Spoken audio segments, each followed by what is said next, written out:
네, 안녕하십니까. 오늘 현직자의 열린 대화에 많이 참여해 주셔서 감사드립니다. 현장에서도 지금 참여해 주고 계시고 유튜브로도 라이브 방송 이렇게 보실 수 있으시니까 많이 시청해 주시기 바라고요. 오늘 저희가 이제 마지막 현직자의 열린 대화인데 주식회사 파나시아에서 근무를 하고 계시고 해외 영업 직무를 하고 계시는 홍성구 주임님을 모셨고요. 홍성구 주임님을 모시고 취업 전략이나 현장 실무 내용 그리고 다 끝나고 나면 여러분 궁금하신 부분을 Q&A로 진행을 하도록 하겠습니다. 홍성구 주임님 소개해 드리겠습니다. 박수로 좀 부탁드릴게요. 예, 반갑습니다. 저는 주식회사 파나시아에서 근무하고 있는 홍성구 대리입니다. 제가 진급을 했는데 전달 잘 안 된 것 같고요. 그래서 저는 사실 오늘 초대를 받게 되고 나서 이런 자리가 저는 또 처음이라서 어떤 말씀을 드려야 될지 고민을 많이 했습니다. 근데 뭐 좋은 강의는 아닐 수 있겠지만 방금까지도 제가 오전에도 일을 하다 왔습니다. 그래서 여러분들이 궁금해 하시는 그런 것들에 대해서 잘 말씀을 드릴 수 있을 것 같아서 네, 한번 열심히 해보겠습니다. 그래서 처음에 일단 저희 회사에 대해서 간략하게 소개를 드릴 거고요. 그 다음에는 제가 하고 있는 일이 어떤 건지 그리고 이 직무에 대해서 조금 더 자세하게 말씀을 드릴 수 있도록 하겠습니다. 네, 저희 회사 파나시아는 강서구, 부산 강서구에 위치하고 있습니다. 그래서 1989년도에 창립이 됐고요. 처음에는 선박용 설비 계측기 제조업으로 시작을 했고 지금은 사세가 많이 확정돼서 친환경 설비들을 육상 그리고 또 조선 쪽에 계속해서 납품을 하고 있습니다. 네, 그리고 요거는 이제 저희 조직도인데 사실 이 조직도가 많이 안 궁금하실 수도 있지만 이제 회사 안에 어떤 부서가 있고 어떤 일을 하고 있는지 간단하게 말씀을 드리면 좋을 것 같아서 가져와 봤습니다. 먼저 경영전략기획본부가 있고요. 여기는 이제 뭐 구매팀 그리고 IT 전략팀, 인사총무팀 해서 회사 살림을 사는 그런 이제 본부가 되겠습니다. 그리고 저희 회사는 특이하게 영업부서를 이제 마케팅 본부라는 이름으로 지었고요. 그래서 영업팀이 하나, 둘, 셋, 네, 4팀까지 있고 그 다음에 해외에는 중국, 일본 그리고 유럽의 법인이 있습니다. 그 외에는 뭐 설계 그리고 연구개발본부, 재무 경영실 뭐 다양한 부서들이 있습니다. 네, 그리고 아까 말씀드렸던 요 세 가지 해외 법인 외에 37개국에 총 47개 해외 서비스 네트워크가 있습니다. 그래서 이 뭐 37개 국가에 저희가 모두 그 법인을 만들 수가 없기 때문에 저희 회사는 아니지만 같이 이제 협업을 해서 저희 회사를 대표해서 저희 회사 제품을 판매하고 그리고 뭐 AS 클레임이 있으면 대응을 해주는 그런 파트너들이 세계 각국에 있습니다. 그래서 저 같은 경우는 지금 중남미 지역을 담당하고 있기 때문에 브라질, 뭐 칠레, 아르헨티나, 에콰도르, 베네수엘라 같은 국가의 에이전트들과 일을 하고 있습니다. 그리고 저희 파나시아 연도별 매출액 추이입니다. 사실 2018년까지는 저희가 아까 말씀드렸던 선박용 계측기라든지 뭐 좀 매출 규모가 작은 제품들을 만들어서 판매를 하고 있어서 매출 규모가 한 600억에서 850억 정도로 이렇게 평이하게 나오다가 2018년부터 국제회사기구에서 나오는 환경 규제에 대응하기 위한 친환경 제품들을 판매를 하게 됐습니다. 그래서 2018년부터 19년, 20년 그리고 올해까지 약 한 3천억 정도의 매출을 지금 보이고 있고요. 그래서 한 6배 정도 매출 규모가 성장했고 지금은 계속 사세가 확장 중에 있습니다. 다음 저희가 이제 만드는 제품에 대해서 간략하게 설명을 드려보겠습니다. 그래서 크게는 육상 지역에 납품되는 제품이 있고요. 그 다음에 조선 쪽 선박 안에 들어가는 제품들을 만들고 있는데 수위 계측 장비, 선박 평수 처리 장치, 지수소 산화물 저감 장치, 황산화물 저감 장치 여기 선박에 들어가는 거고요. 마찬가지로 지수소 산화물 저감 장치 그리고 수소 추출기가 있습니다. 그래서 뭐 이름 간단하게 보시면 아시겠지만 뭐 저감 장치, 수처리 장치 뭐 이런 것들이 친환경 제품입니다. 그래서 IMO 국제회사기구에서 이제 황산화물, 질소산화물 같이 이제 유독가스 안에 들어있는 유해 물질들을 제거를 하고 배출을 해라. 그래서 그런 이제 가스 안에 들어있는 유독한 물질들을 제거해주는 그 시스템들을 저희 회사가 만들고 있고요. 그다음에 육상에서도 마찬가지로 질소산화물 저감한 장치 그리고 수소도 이제 뭐 정부에서 계속 이야기하고 있는 탄소 중립에 맞춰서 차세대 에너지인 수소를 추출하기 위해서 수소 추출기를 만들고 있습니다. 그리고 이제 이 선박이라는 것이 전 세계를 이렇게 돌아다니는 거다 보니까 뭐 새벽에 저희가 이제 자고 있을 때 만약에 선박에 저희 제품에 문제가 생겼을 때 저희가 대응을 할 수가 없습니다. 그래서 위성을 가지고 선박과 저희 회사 본사를 연결해서 만약에 문제가 생겼을 때 바로 저희 본사에서 이거를 즉각 알 수 있도록 위성 감지 시스템까지 대비를 해서 지금 AS나 운용을 하고 있습니다.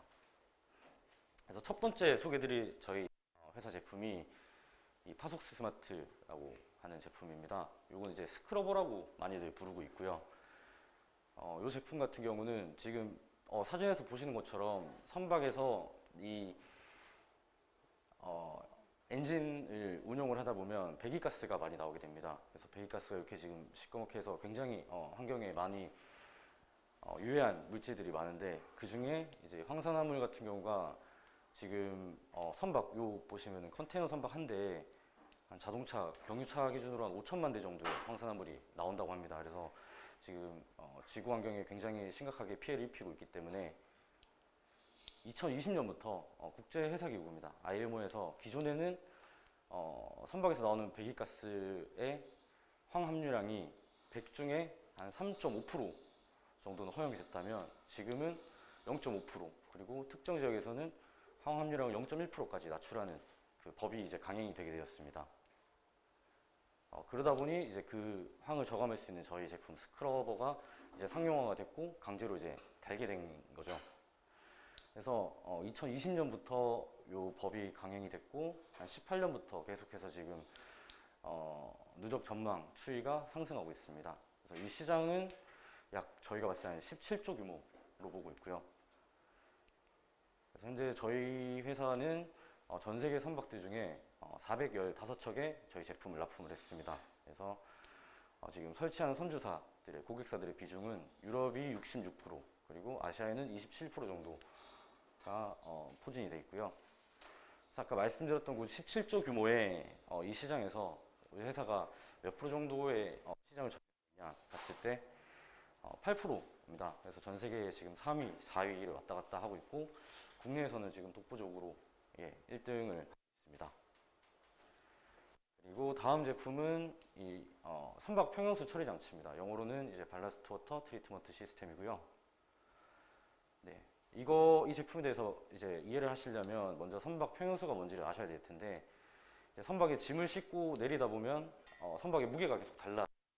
그러다 보니까 선박이 짐을 실어서 무거울 때는 안에 이제 배 안에 있는 물을 좀 빼서 무게를 맞춰야 되고, 만약에 짐이 다 하역을 하고 나서 선박이 가벼워졌을 때는 물을 또 실어서 요거를 선박의 무게를 좀 무겁게 만들어야 되는데, 여기서 이제 문제가 이 선박이라는 것은 이제 무역을 위해서 지금 쓰이는 거기 때문에 한국에서 짐을 싣고 미국에서 내리고, 그 말은즉슨 이제 한국에서 물을 뜨고 미국에서 내리고, 이렇게 하다 보면은 이제 그 바닷물 안에 들어있는 이 뭐 콜레라, 물벼룩, 뭐 녹개, 불가사리 이런 이제 생물종들이 한국에서 미국으로, 미국에서 유럽으로 해서 계속 이제 혼종이 되게 됩니다. 그러다 보면 생태계가 이제 교란이 되기 때문에, 이것도 아까 말씀드렸던 국제해사기구 IMO에서 2024년까지 이 선박 평형수를 뜨고 그 다음에 배출을 할 때 안에 들어있는 모든 생물들이 이제 사멸을 하라는 또 법이 만들어졌습니다. 그래서 17년에 발효가 됐고요. 이게 24년까지는 이제 설치를 완료해야 되는 그런 법입니다. 그래서 전 세계에 지금 돌아다니고 있는 외항선 5만 5천 척 중에 총 지금 한 30% 정도는 설치를 마쳤습니다. 그리고 한 67% 정도는 2024년까지 설치를 해야 되고요. 그래서 이것도 지금 매출 규모를 봤을 때 매년 한 9조 원 정도의 시장이 형성될 것으로 저희는 보고 있습니다.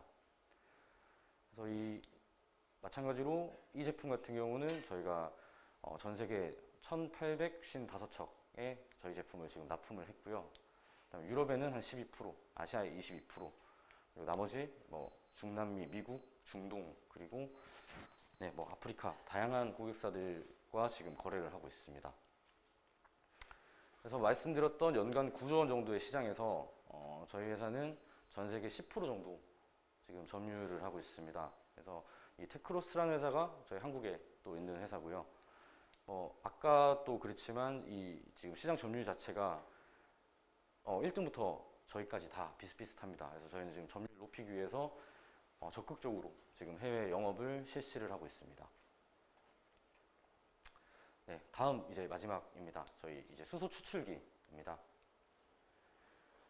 작년 그리고 올해 우리나라 지금 최고의 화두가 탄소 중립, 그린 뉴딜이었습니다. 뭐 취업 준비를 하고 계시거나 하시면은 이제 많이 들어보셨을 텐데요.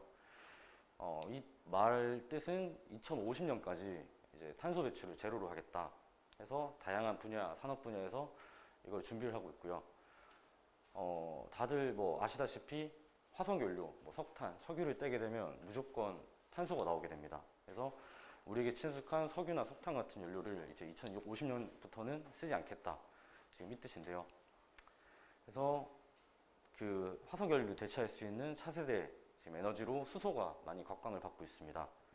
정부에서는 2025년까지 수소 시범 사업 도시를 6곳 확대를 하겠다 해서 뭐 아파트 단지라든지 어떤 공공시설에 들어가는 전기를 다 이제 수소로 공급을 하고 차량이나 뭐 버스 다 수소로 하겠다.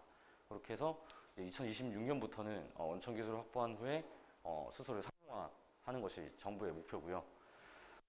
따라서 이제 수소 충전소는 2040년까지 한 1,200기, 그리고 수소차도 한 620만 대 이상 보급이 될 것으로 예상이 되고 있습니다. 그래서 이에 발맞춰서 저희 파나시아는 2019년부터 이 수소 추출기를 개발을 시작을 했고요. 그래서 작년에 시제품 장비가 완성이 됐고 인증 절차를 진행을 했습니다. 그리고 올해 지금 수소 추출기를 양산하고 원래는 제품 생산해서 판매까지 하려고 했었는데 아직까지 저희가 판매할 만큼 그런 인프라가 많이 안 만들어져 있습니다. 그래서 이런 지자체, 대전시랑 MOU를 맺고 다양한 뭐 대기업이나 공기업 그리고 연구단체들과 좀 활발하게 협력을 하고 있습니다. 그래서 라인업으로는 아까 말씀드렸던 아파트나 가정에 들어갈 소형형 추출기부터 해서 산업용 그리고 산업용 플랜트에 들어갈 중소형 혹은 중대형 추출기까지 생각을 하고 있고요. 마지막으로 저희 모태 산업인 이제 조선 분야의 선박용 수소 추출기까지 저희가 만들려고 준비를 하고 있습니다. 네, 그리고 이 수소라는 것이 굉장히 효율적이고 깨끗한 에너지지만 반대로 이제 폭발이라든지 좀 안전에 대한 위험이 항상 상존을 하고 있습니다. 그래서 실시간으로 어떤 폭발이라든지 화재에 대한 경보를 저희가 아까 설명드렸던 그 위성 관제 시스템을 통해서 연동을 하고 있습니다. 그리고 또 두 번째로 저희 또 경쟁력이라고 볼 수 있는 게 이 수소를 만드는 거는 결국 이제 도시가스 LNG에서 이 수소를 추출을 하게 되는데요. 그 이제 LNG를 수소로 변환을 할 때 쓰이는 게 이제 촉매라는 게 있습니다. 그래서 지금까지는 해외에서 이 촉매를 다 수급을 했었는데 저희가 이제 국산화를 여기 보시면 뭐 포항공대사나 리스트 그리고 고등기술연구원 사기업이죠. 이 희성 촉매회사 등과 협력을 해서 촉매를 지금 국산화를 하고 있습니다. 그래서 뭐 수급이 좀 불안정하거나 아니면 금액이 굉장히 고가였던 문제들을 지금 해결하려고 노력 중에 있습니다. 네, 그리고 이제 저희 회사의 어떤 장점에 대해서 한번 말씀을 드리겠습니다.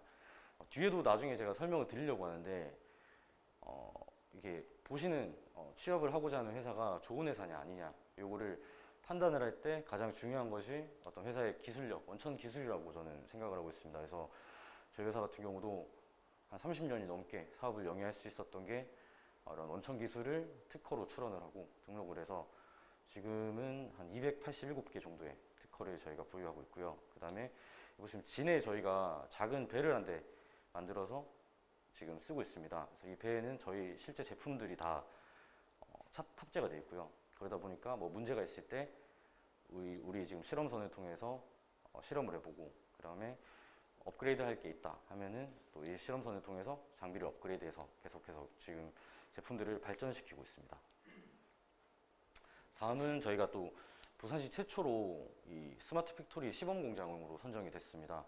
그래서 이게 사진 좀 작아서 안 보이실 수도 있는데 이게 로봇 팔입니다. 그래서 원래는 이게 사람이 손으로 다 부품을 만들고 용접을 하고 했었는데 지금은 다 로봇이 이렇게 작업을 하고 있어서 원래는 이제 공장에 오면은 다 인부들이 이렇게 일을 하고 뭐 작업하시는 분들이 일을 했었지만 지금은 일을 하시는 분들은 거의 없고요. 대부분 이 로봇을 관리하는 관리직들만 공장에 남아 있습니다. 그래서 기계를 통해서 이렇게 만들다 보니까 저희 부품의 생산량은 지금 한 거의 375% 정도 증대가 됐고요. 그다음에 불량률은 낮아지고 당연히 이제 인건비가 많이 빠졌기 때문에 원가도 30% 정도 절감이 됐습니다. 그리고 이런 기계적으로 정밀하게 일을 하다 보니까 데이터가 계속 축적이 됐고요. 그 축적된 데이터로 문제가 뭔지, 어떻게 하면 더 발전을 시킬 수 있는지, 그래서 빅데이터를 지금 구축을 해서 하고 있고요. 그리고 뭐 지금 세 번째 말씀드리지만 이 위성 관제 센터를 운용을 하면서 저희 제품들의 이게 위성 통신 장비가 있습니다. 그래서 통신 장비를 통해서 위성으로 데이터를 양방향으로 수신을 해서 문제가 있을 때 저희가 고객보다 먼저 문제를 파악을 해서 오히려 고객이 모르는 상황인데도 저희가 AS 대응을 해줄 수 있고 그런 좀 강력한 최상의 AS 시스템을 갖추고 있습니다. 네, 여기까지 저희 지금 회사 소개를 혹시 드렸는데 궁금하신 점이 혹시 있으신가요? 그래서 네, 당연히 뭐 굉장히 생소한 분야 있을 수도 있을 것 같아서 나중에 자연스럽게 또 궁금하신 점 있으면 설명을 듣도록 하고요. 그래서 여기서부터 이제 제가 취업에 대해서 여러분들께 좀 어떻게 도움을 드릴 수 있을까 해서 만든 내용입니다. 그래서 처음에 이제 취업을 제 입장에서 말씀을 드리겠습니다. 회사를 고를 때 어떤 것들이 중요할까 해서 생각을 해봤더니 급여가 있었고요. 그리고 뭐 저희 가족이나 친구들이 들을 만한 회사의 이름값도 있었으면 좋겠다. 그리고 내 적성이랑 굉장히 맞았으면 좋겠다. 이렇게 크게 세 가지 정도를 생각을 했던 것 같아요. 생각을 했었고, 그래서 급여는 저는 한 600만 원 정도 받으면 좋겠다, 초봉으로. 왜냐면 12달로 나눴을 때 한 달에 한 300만 원 정도면 너무 좋을 것 같다, 이 생각을 했었거든요. 근데 제가 처음에 딱 급여 명세서를 받았을 때 이런 것들이 있더라고요. 그래서 뭐 급여에서 마이너스 국민연금, 마이너스 고용보험, 뭐 건강보험, 소득세, 지방소득세, 노인요양보험 등등등 해서 제가 처음에 취직한 회사는 연봉이 3,800만 원이었습니다, 초봉이. 근데 월급에는 한 240만 원 정도가 들어오더라고요. 그래서 저는 뭐 이제 받았을 때 재고를 얼마를 하고 차를 사서 할부를 하고 그런 계획들을 막 세웠었는데 그게 하나도 안 됐습니다. 그래서 혹시나 여러분들도 이제 뭐 취업을 할 때 당연히 급여 부분을 체크를 하실 건데 이런 이제 세금이 들어가고 그다음에 뭐 퇴직금이라든지 상여가 얼마고 그다음에 성과금이 얼마나 나오는 회사인지 그런 거를 좀 잘 알아보시면 나중에 취업 후의 계획을 세우시는데도 굉장히 도움이 될 것 같습니다. 네, 그리고 아까 뭐 두 번째로 말씀드렸던 그 회사 이름값 부분인데 저도 처음에는 이제 공기업을 준비를 했었습니다. 그래서 공기업을 준비를 하고 시험도 치고 면접도 보고 했었는데 결과적으로는 좀 잘 안 됐고요. 그러다 보니까 자연스럽게 제가 이제 누구나 들을 말만한 회사는 아니지만 좀 부산 지역에서 내실 있는 회사를 찾아보자 이렇게 생각을 했었는데 아무것도 모르는 이제 백지 상태에서 어떤 회사가 좋은 회사냐 그거는 솔직히 저도 잘 모르겠더라고요. 그래서 저는 이제 다니면서 별로 좋은 회사가 아니구나 해서 이제 이직을 하게 됐습니다. 그래서 이직을 하고 지금 회사에서 다니면서 어떻게 하면 조금이라도 뭐 이름값 외에 그러니까 내실 있는 기업을 찾을 수 있을지 생각을 해봤습니다. 그래서 첫 번째는 사내 분위기가 굉장히 중요한 것 같습니다. 이게 회사를 다니다 보면 한 9시간에서 10시간 정도 근무를 하거든요. 그러다 보면 자는 시간 빼면 가족들보다 또 저희 위에 팀장님, 제 옆에 있는 동료를 더 많이 보게 되는데 당연히 이건 이제 직접 경험을 하셔야지 아실 수 있는 거고 취업을 해서 첫 출근을 해봐야지 이제 분위기가 어떻다, 큰일 났다, 아니면 뭐 너무 좋다 이렇게 판단하실 수 있는데 제 경험에 비춰봤을 때 근무 시간이 좀 많이 길거나 그 다음에 홈페이지나 어떤 홍보 자료를 통해서 이렇게 복지도 많이 보실 수 있잖아요. 그래서 복지가 좀 괜찮다 하면은 그 회사는 그래도 회사에서 좀 직원을 생각하는구나 이렇게 생각을 하실 수 있을 것 같습니다. 그래서 저도 이직을 할 때 이 근무 시간이 굉장히 궁금했습니다. 그래서 지금 저희 회사 같은 경우는 아침 7시에 출근을 해서 오후 4시에 퇴근을 하거든요. 그래서 이게 진짜 4시에 퇴근인가 싶어서 면접을 보고 면접을 보기 전에 한 6시, 7시쯤에 전화를 해봤습니다, 회사에. 그래서 혹시나 누가 받으면 이거는 거짓말일 거다. 그래서 전화를 해봤는데 다행히 아무도 안 받더라고요. 그래서 네, 근무 시간이 잘 지켜지는구나 하고 이제 회사를 오게 되었습니다.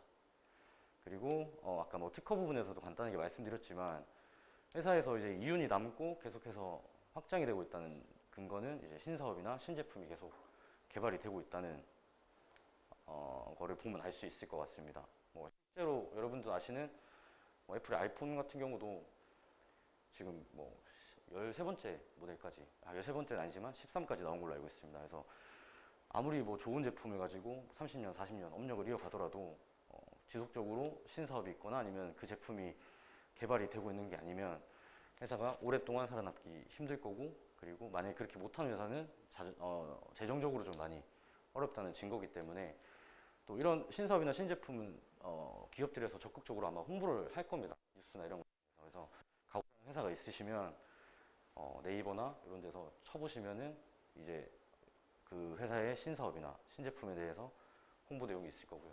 없다고 하면 그런 건 좀 고려를 해보시는 게 좋을 것 같습니다.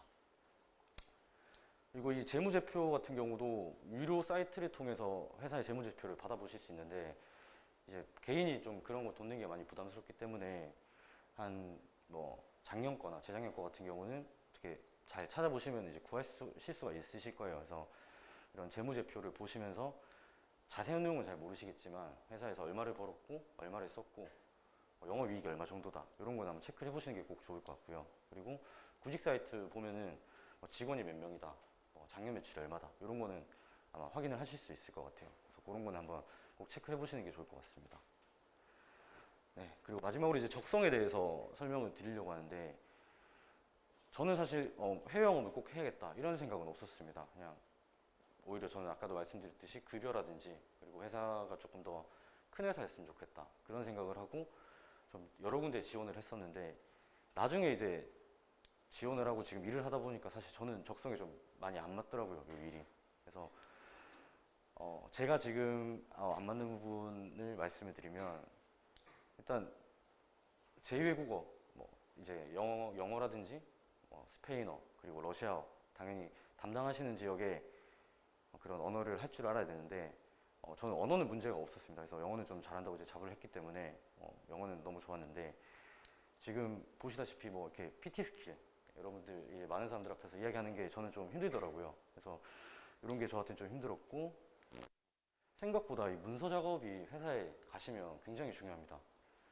그래서 아까 뭐 이렇게 사전에 질문하신 내용들도 제가 조금 봤는데, 해외 영업을 할 때 어떤 능력이 중요하냐 이런 질문을 굉장히 많이 해주셨더라고요. 근데 이런 파워포인트를 만들고 그 다음에 엑셀, 워드, 그런 능력들이 굉장히 많이 쓰이고, 또 실제로 신입사원이 들어왔을 때 그 사람을 좀 판단하는 첫 번째 그런 판단 지표가 이 문서 작업인 것 같습니다. 그래서 어떤 특별한 뭐 자격증 이런 것보다 엑셀이나 뭐 파워포인트, 워드 이런 거 좀 많이 공부를 하시면 좋을 것 같아요.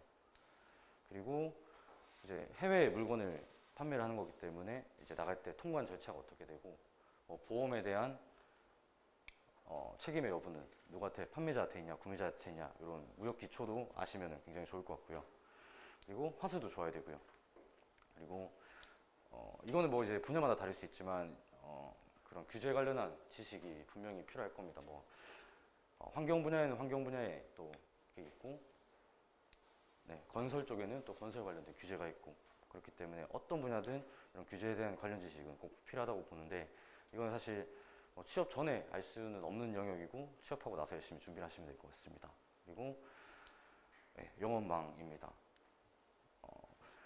이제 미팅을 하고 해외 출장을 가서 이제 거래처랑 같이 일을 하다 보면은 이제 한 번 일을 하고 좀 끊길 수가 있거든요. 그래서 한 번 일을 하고 뭐 결과가 잘 안 좋아서 끊길 수가 있는데, 그런 것들을 한 번의 끝이 아니라 이거를 계속 연결해서 다음에 또 기회가 있을 수 있기 때문에, 또 명함을 꼼꼼하게 정리를 한다든지, 그리고 연락처나 이런 거를 좀 개인이 편한 방법으로 정리를 해서 본인만의 이제 영업망을 만드는 것도 해외 영업 직무에 꼭 필요한 업무 스킬인 것 같습니다. 그리고 이제 해외 영업 일을 할 때 저는 이제 이 조선 분야에 국한을 했는데, 뭐 조선이나 아니면 육상 쪽 다 똑같다고 보시면 됩니다. 크게는 엔드 유저로 이제 선주가 있고요. 그다음에 선주가 조선소한테 이제 배를 지어달라 했을 때 조선소가 배를 지을 거고요. 그리고 이제 1차 벤더, 조선소가 배를 짓는 데 들어가는 이제 저희 같은 시스템을 만드는 회사들이 있고, 또 저희가 또 시스템을 만들 때 저희가 다 할 수 없기 때문에 또 저희도 2차 벤더한테 이제 단품류를 제작을 받아서 저희가 이제 공급을 하게 됩니다. 그래서 이 관계를 쉽게 생각하시면 저기 교회 카페를 하나 짓는다고 보시면 될 것 같아요. 그래서 카페 짓고 싶은 사람이 당연히 주인일 거고요. 그다음에 건설 회사가 있을 겁니다. 건축 사무소나 이렇게 지어줄 거고, 건축 사무소에서 욕실이나 아니면 뭐 저기 카페테리아 그 저기 부엌이나 이런 걸 다 만들 수 없기 때문에 1차 벤더 중에 너희는 부엌을 만들어줘, 너희는 화장실을 만들어줘, 이렇게 해서 하나씩 이제 다 만들어 달라고 할 거고, 또 화장실을 만들 때 타일을 만드는 회사가 있을 거고요. 그래서 저희는 1차 벤더의 위치이기 때문에 조선소에도 영업을 해야 되고, 그 다음에 반대로 이제 선주한테도 영업을 해야 됩니다. 그래서 조선소는 지금 대부분 중국이나 일본, 한국에 다 포진을 해 있고요. 유럽 같은 경우는 이 조선 산업이 굉장히 3D 업종이라서 임금 단가가 생산성이 안 나오기 때문에 지금은 다 한국이나 중국, 일본에서 대부분 배를 짓는다고 보시면 되는데, 선주는 전 세계 각국에 다 분포가 되어 있습니다. 그래서 저 같은 경우는 브라질이나 아르헨티나, 칠레에 있는 선주사들한테 저희 제품을 이번에 삼성중공업에서 만드는 어떤 배에 좀 써주십시오 하고 영업을 하는 게 제가 하는 일이고요. 그래서 크게 영업을 보셨을 때 저처럼 이제 출장 베이스로 하는 필드 영업을 하는 사람이 있고, 그다음에 같은 영업이라도 이제 출장은 안 가지만 견적서를 작성해서 해외에 있는 고객사들한테 제출을 하고 받아서 또 이제 사무를 계속 이어가는 그런 이제 사무 베이스의 해외 영업도 있을 거고요. 그리고 물건을 이제 계약을 하고 나서 납품을 하고 뭐 수금을 할 때 그런 포워딩이라든지 문서 관리를 하는 영업 관리도 있는데, 이것도 당연히 해외 고객이랑 일을 하기 때문에 해외 영업의 영역으로 볼 수 있습니다.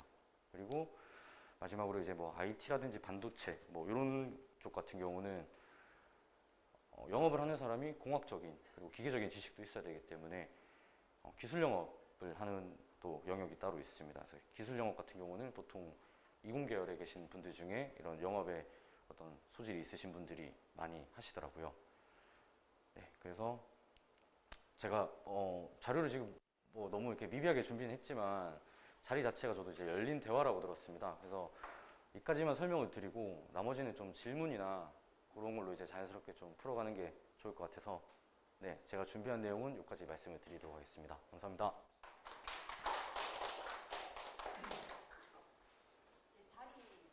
네. 네.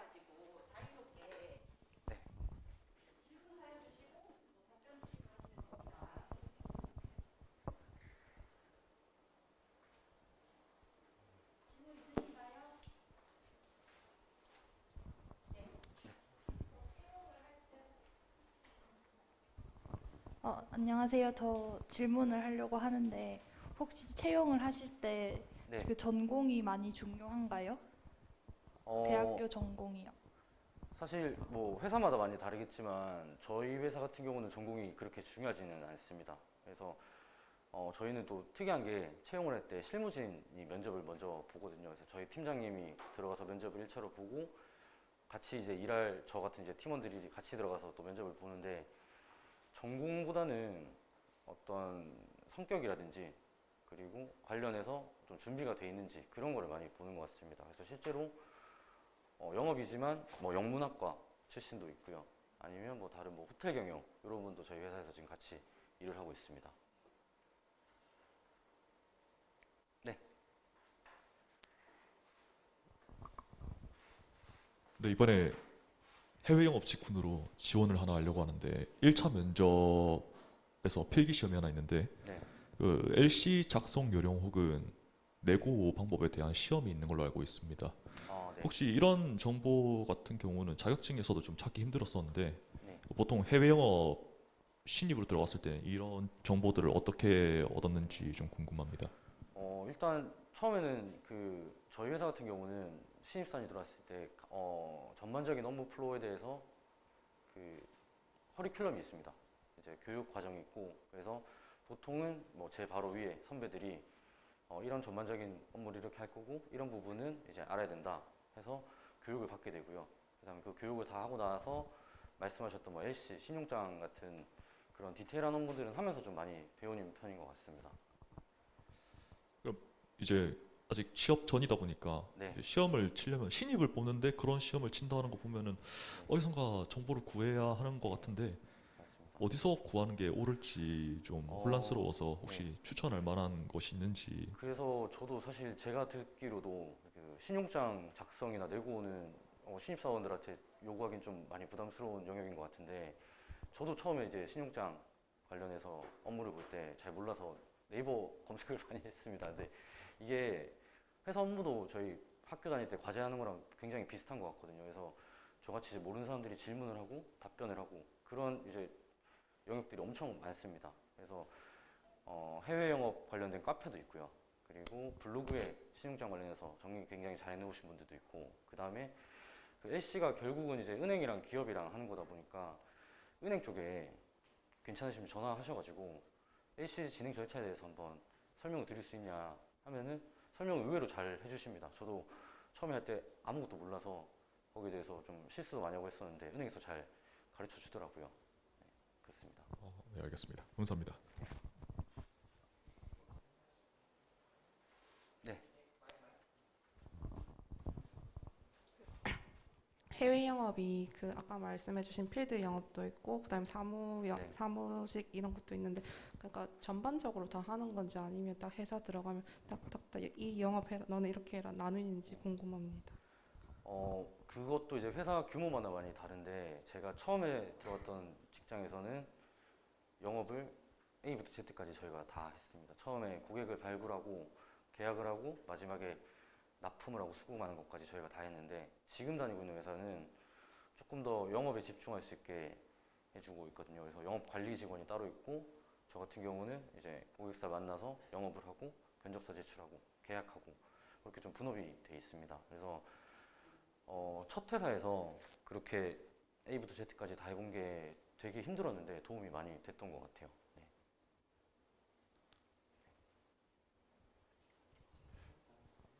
네.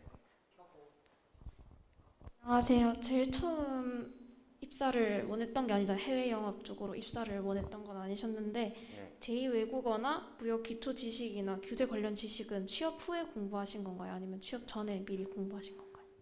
영어 같은 경우는 제가 그래도 좀 공부를 열심히 계속 했었어서 자신이 있었고 근데 이제 일을 하면서 좀 많이 더 늘었다고 생각을 하고요. 나머지 기초 지식은 진짜 하나도 없었습니다. 그래서 처음에 입사를 해서 한 6개월 정도는 좀 많이 고생을 했던 것 같아요. 근데 자연스럽게 이제 일을 하면서 좀 배우고 있고 회사에서도 신입사원들이 왔을 때 당연히 이제 그 신입사원을 통해서 회사 이윤을 창출해야 되지만 한 3개월에서 6개월 정도는 이제 네, 어떤 교육을 하고 가르쳐서 오히려 비용을 더 투자를 하는 편이더라고요. 그래서 저 같은 경우도 이제 처음에 들어간 회사에서 어떤 외부 교육이라든지 이런 것도 많이 보내주셔가지고 그런 식으로 좀 많이 제가 성장을 했던 것 같습니다.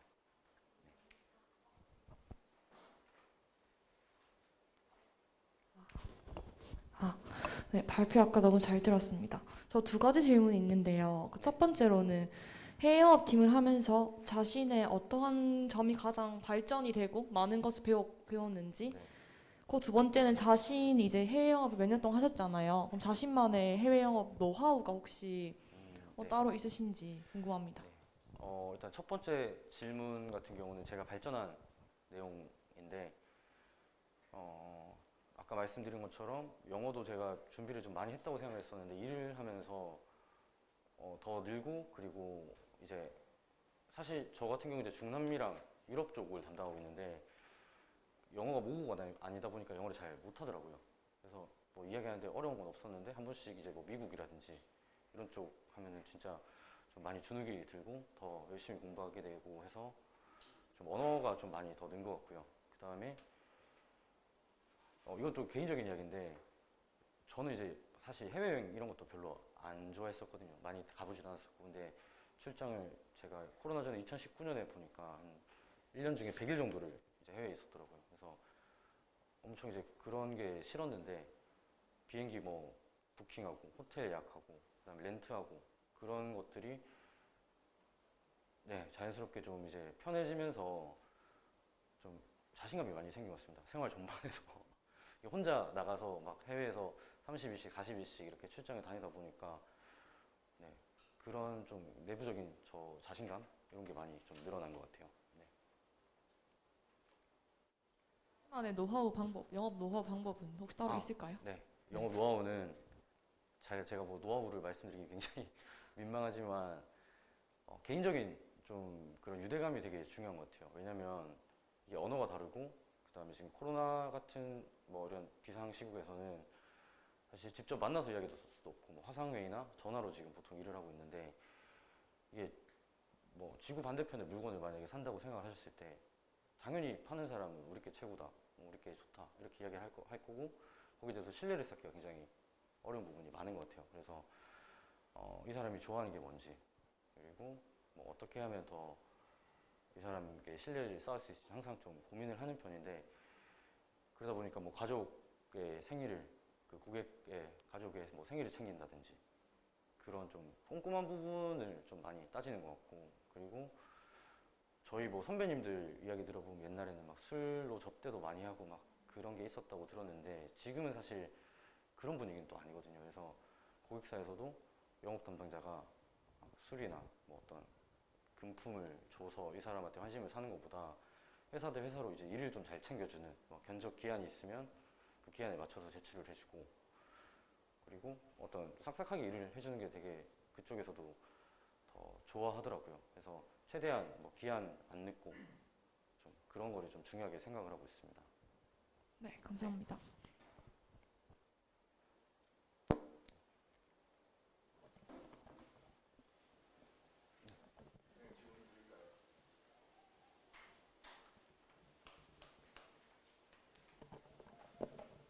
네, 안녕하십니까. 네. 해외 영업 직무를 준비하고 있고 최근에 이제 면접도 몇 번을 보고 했습니다. 이제 해외 영업 직무를 준비하면서 요즘 많은 분들이 강조하시는 게 직무가 어떤 일을 하는지 알아야 된다 이런 거를 많이 강조하셔서 네. 인터넷으로 조금 알아보고 있는데 이제 해외 영업 직무가 대략 하는 역할이 거래처 개발이라든지 출장, 전시회, 뭐 물건을 출고하고 선적하고 대금 회수를 하고 이런 것들이 알고 있는데 이게 연차별로 정확히 어떻게 되는지 대충은 알고 있지만 이제 많은 회사에서 입사 후 보부라든가 네. 나중에 우리 회사에 와서 아, 뭘 하고 네, 싶냐 네, 네, 네. 이런 걸 물어봤을 때 솔직히 어떻게 대답을 해야 될지 잘 모르겠더라고요. 아, 네, 네, 네. 그래서 신입사원일 때 아니면 뭐 대리일 때, 과장일 때 이런 연차별 직무를 좀 자세하게 알고 싶습니다.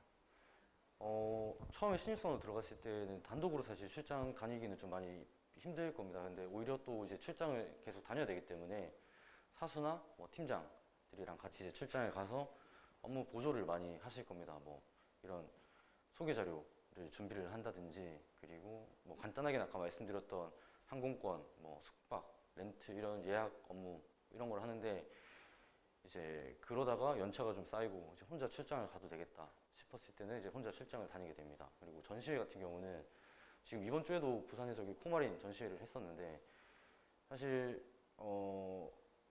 참관으로도 많이 가고요, 해외. 그리고 저희 제품을 출품을 해서 저희가 소개를 하게 되는데 보통 한 10명에서 뭐 많게는 20명까지 가기 때문에 그거는 연차에 제한은 없습니다. 단지 이제 연차가 높아질수록 좀 더 중요한 고객사를 맡아서 이제 한다든지 뭐 매출이 많이 나오는 그런 고객사를 맡는다든지 하고 그러다 이제 팀장이 되면 이제 팀원들을 관리를 하고 그런 실무들은 안 하게 됩니다. 그래서 팀원들이 하고 있는 업무를 좀 전반적으로 다 컨트롤하는 그런 업무를 하게 될 겁니다. 그래서 저도 사실 이력서나 자기소개서 쓸 때 그 뭐 10년 뒤에 포부, 뭐 20년 뒤에 포부 이런 거 들었을 때 사실 굉장히 제일 난감했거든요. 왜냐면 회사가 제가 봤을 때는 뭐 10년 뒤에 있을 수도 모르는데 그래서 저도 이제 기계적으로 되게 썼던 것 같아요. 그냥 5년 뒤에는 이런 일 하고 싶습니다. 10년 뒤에는 저런 거 하고 싶습니다 했는데 그때 좀 저에 대해서 포부를 맞춘 게 아니고 회사가 이제 10년 뒤에 어떻게 될지 거기에 맞춘 것 같거든요. 예를 들면 뭐 저희 회사도 소개해드렸지만 50년까지 탄소 중립 때문에 이제 계속 수소에 대한 산업을 저희가 이제 신사업으로 밀고 있는데 이제 10년 뒤에는 이 회사가 더 수소에 포커싱을 할 거기 때문에 10년 뒤에는 수소에 대해서 더 전문가가 돼서 그런 분야에서 이제 최고가 되겠다 이런 식으로 뭐 제 개인의 성장보다는 회사의 성장에 대해서 좀 포커스를 맞춰서 자기소개서를 좀 썼던 것 같습니다. 제품을 판매하면서 네. 아무래도 제품을 판매하려면 조금 제품에 대해서 자세히 알아야 되잖아요. 네. 그러면 공학적 지식 같은 게 조금 필요한지. 아무래도 공학적 지식이 필요하고요. 그리고 그런 거에 대해서 좀 관심이 많으신 분들은 도움이 많이 되는 것 같습니다. 근데 반대로 또 사실 여기 많이 계시지만 여성분들은 그런 부분에 있어서 많이 좀 생소하실 수가 있지 않습니까? 뭐 기계가 어떻게 돌아가고 뭐 엔진이 어떻게 연소가 되고 잘 모르실 수 있는데 아예 이제 모르는 분야에 대해서는 좀 이렇게 선을 긋고 그래서 딱 영업만 하면 사실 그렇게 많이 할 필요는 없거든요. 그래서 모르는 분야는 모르는 분야로 남겨두고 대신 이제 할 수 있는 부분에서 조금 더 역량을 강화하시면 그런 게 더 도움이 될 것 같습니다. 네, 한 개만 더 여쭤봐도 되겠습니다. 네. 그 최근에 이제 면접에서 US 달러 환율이나 아니면 네. 코로나로 인한 수출 기조 같은 것에 네. 대한 질문을 받았습니다. 그래서 입사하기 전에 이제 신입사원이 외국어나 무역적인 지식 외에도 네. 뭐 환율이나 재무제표 같은 것에 대해서 조금 공부를 하고 있으면 네. 많이 도움이 될지 아니면 실제 입사에서 그런 부분이 되게 중요한지 네. 네, 궁금합니다. 환율은 정말 엄청 중요하고요. 왜냐면 이게 저희가 해외 고객사랑 거래를 하는데 이게 만약에 원달러 환율이 1,000원일 때 저희가 제품을 팔았다가 원달러 환율이 저희가 수금할 때 됐는데 뭐 1,500원이 됐다. 이렇게 되면 저희가 처음에 계약을 했을 때랑 실제로 이제 수금을 했을 때 저희 제품의 가치가 달라지는 부분이거든요. 그래서 이거를 저희 보통 현재 환율로 제품을 판매하는 게 아니고 수금하는 시기, 만약에 1년 뒤에 저희가 이제 돈을 받아야 된다 하면 1년 뒤에 환율을 예측을 해서 그 환율로 저희가 계약을 하게 되거든요. 그렇기 때문에 환율에 대해서는 계속 좀 집중적으로 팔로우를 해야 되고 그리고 환율 추이가 어떻게 될지도 좀 계속 보셔야 될 것 같습니다. 환율이 6개월, 1년 단위로 오를 것 같다, 떨어질 것 같다 그런 전망들은 꼼꼼하게 좀 살펴보시는 게 좋을 것 같고요. 그리고 관련 산업의 어떤 주가라든지 그리고 저희는 또 선박에 대한 제품이다 보니까 유가도 굉장히 중요합니다. 그래서 기름값도 계속 확인을 하시고 그런 게 좋을 것 같습니다. 감사합니다. 네. 네. 유튜브로 질문 주신 거 제가 이제 여쭤보겠습니다. 해외 영업 직무 시에 영어 회화 능력이 정말 많이 중요한지 궁금해요. 어떤 잘 다시 말씀드리겠습니다. 네. 해외 영업 직무 할 때 필드 영업도 있고 사무 베이스도 있지 않습니까? 네네네. 근데 두 가지 다 네. 영어 회화 능력이 그만큼 중요한지 궁금합니다. 당연히 이제 영어 회화 능력이 좋을수록 회사에서 인정을 받을 수 있고 그 다음에 업무적으로도 조금 더 중요한 역할을 할 수가 있는데 또 저 같은 경우도 사실 계속 아까 자신 있다고 사실 말씀드렸지만 그렇게 또 대단한 그런 건 아니라서 실제로 뭐 영어로 메일 쓰고 하면은 저기 번역기도 좀 도움을 받고 그렇게 하는데 요새 그 팝하고나 그다음에 구글 번역기가 너무 잘 나옵니다. 그래서 그런 걸 이제 도움을 받아서 하시면서 역량을 조금씩 강화하시면 되기 때문에 중요하지만 또 그렇게 부담을 가지실 필요는 없대 노력은 좀 하시는 게 좋을 것 같다. 이렇게 결론을 좀 내리고 싶습니다. 또 입사하면서 또 채워나가는 부분이 있다는 말씀이신 거죠? 네, 저도 입사하고 나서 채워나간 부분이 사실 더 많은 것 같습니다. 예. 또 다른 질문입니다. 아까 내실 있는 회사 찾는 방법 말씀해 주셨는데 한 번 더 얘기해 달라고 하시고요. 네. 또 찾는 요령도 함께 네. 말씀해 주시면 감사하겠습니다.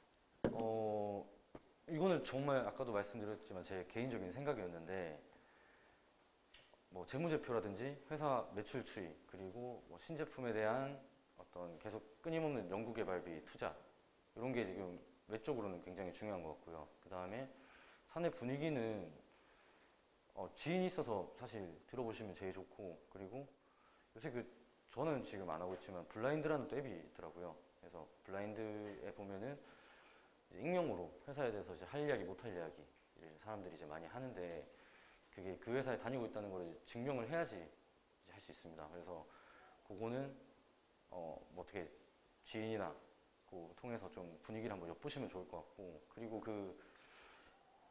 지금 이름은 생각 안 나는데 그 익명으로 회사에 대해서 이렇게 좀 현직자들이 이렇게 또 하는 어플이 또 하나 더 있는 걸로 알고 있는데 저도 처음에 회사 입사할 때는 그런 거를 많이 좀 봤었습니다. 네. 그럼 또 제가 자기소개서에 이제 네. 입사하실 때 자신이 어떤 역량을 가장 강조를 많이 하셨는지요? 이거는 제 이야기보다는 최근에 저희 이제 부서에 신입사원 한 명을 채용을 했었는데 그때 저랑 저희 팀장님이랑 같이 이력서 검토를 좀 많이 했었습니다. 근데 그때 보면서 저도 제가 쓸 때는 이거를 어떻게 써야겠다 사실 감이 안 와서 진짜 쓰고 싶은 대로 썼었거든요.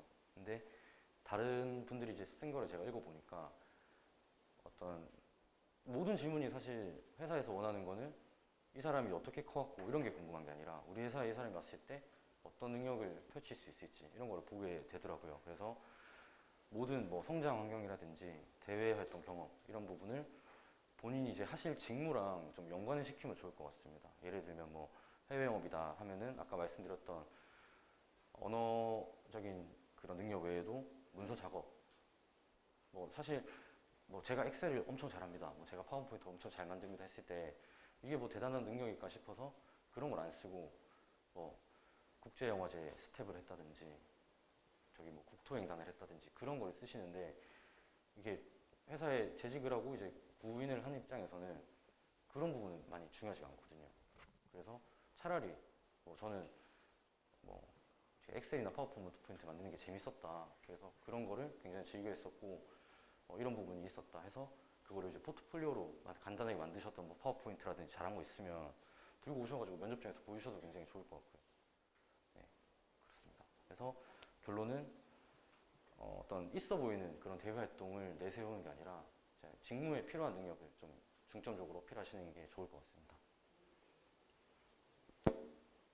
올라온 질문 하나 드리도록 하겠습니다. 영업에 관한 경험이 없는데 서비스 관련 아르바이트라도 하면 좋을지 무역 관련 자격증이나 영어 실력 향상이 더 나을지 궁금합니다.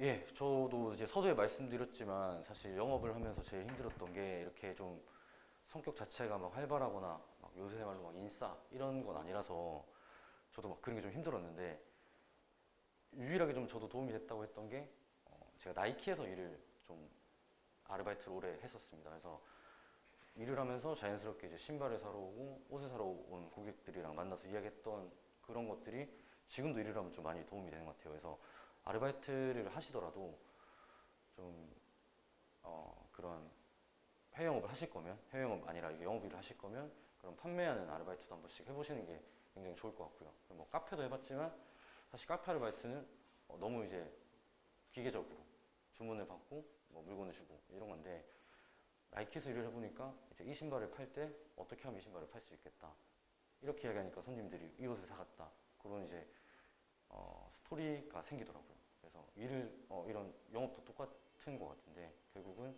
그런 본인만의 어떤 제품을 파는 스킬을 만들 수 있는 면에서 봤을 때 그런 판매직도 굉장히 도움이 많이 될 것 같습니다. 그리고 두 번째로 무역 기초 관련해서는 저도 무역 관련 자격증은 하나도 없었는데 오면은 사실 다 배우실 수 있고요. 그리고 이거는 정말 담당자마다 다 다르기 때문에 제가 단언은 할 수 없지만 자격증이 있고 없고는 사실 얼마나 취업 좀 열심히 했냐지 이 사람이 자격증이 있기 때문에 우리 회사에서 엄청 큰 일을 할 수 있겠다 그거까지는 아닌 것 같습니다. 그래서 많이 부담을 가지실 필요는 없을 것 같아요.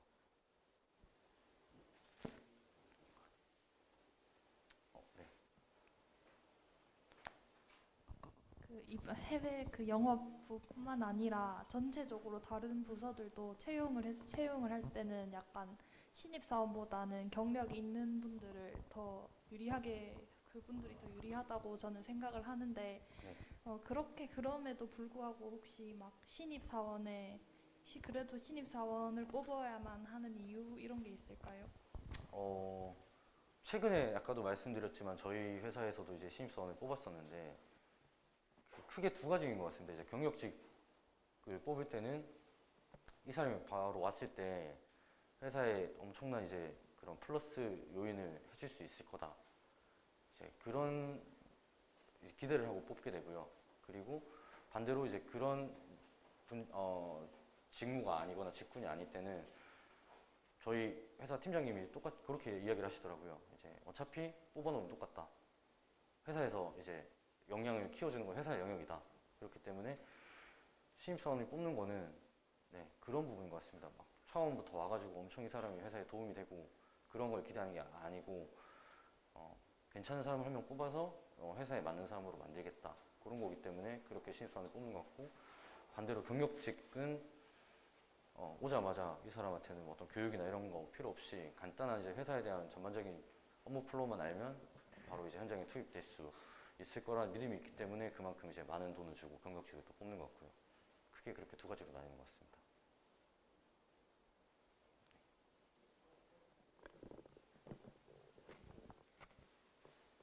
네. 해외 영업 직무가 그 다른 유관 부서들이랑 협력 같은 거 많이 해야 된다 하는데 실제로 그런지 궁금합니다. 네. 그게 빼먹었는데 사실 그것도 되게 중요한 것 같아요. 그러니까 부서 간에 이제 협력을 하고 그 다음에 제품이 하나 만들어지는데 처음에 저희가 계약을 해서 계약서를 받아오면 구매팀에서 이제 그 구매를 해서 저희 그 기초 자재들을 구매를 할 거고요.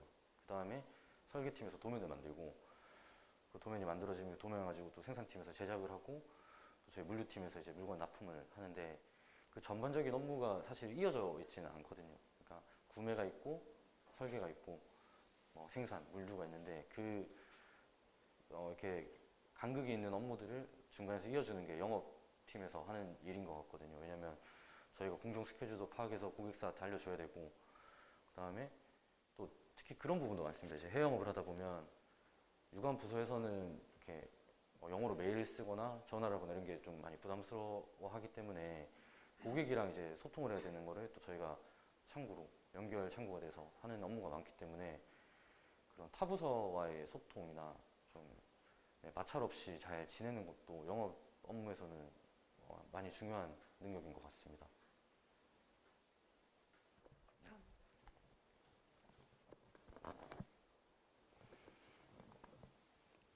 또 궁금한 부분이 이제 내가 출장을 많이 가는 이제 필드에서 영업을 하고 싶다 했었을 때 네. 아무래도 여자보다는 남자를 좀 더 선호하는 경향이 있지 않을까요? 그것도 사실 회사마다 다르고요. 제가 다니던 그 직전 회사는 그 여자분들이 오히려 영업을 더 많이 했었고, 근데 그 특수한 경우는 있습니다. 사실 중동이라든지 그런 쪽에서는 그 사업 파트너로 여성을 조금 이렇게 꺼려하는 부분이 있기 때문에 뭐 중동은 남자 직원이 했지만 유럽이라든지 미국이라든지 그런 데는 다 여직원들이 또 했었습니다. 그래서 회사마다 다르기 때문에 잘 말씀을 못 드리겠지만 좀 회사 입장에서 봤을 때 그런 불편함은 있더라고요. 그러니까 남자 둘이 출장에 가거나 여자 둘이 출장에 갔을 때 방을 이제 하나만 잡아주면 되는데 이제 혼성으로 출장을 가는 경우가 생기면 이제 2배로 이제 비용이 드는 부분이 있기 때문에 그런 부분을 좀 우려하는 회사는 있지만 사실 그게 그렇게 중요한 문제는 아닐 것 같습니다. 예.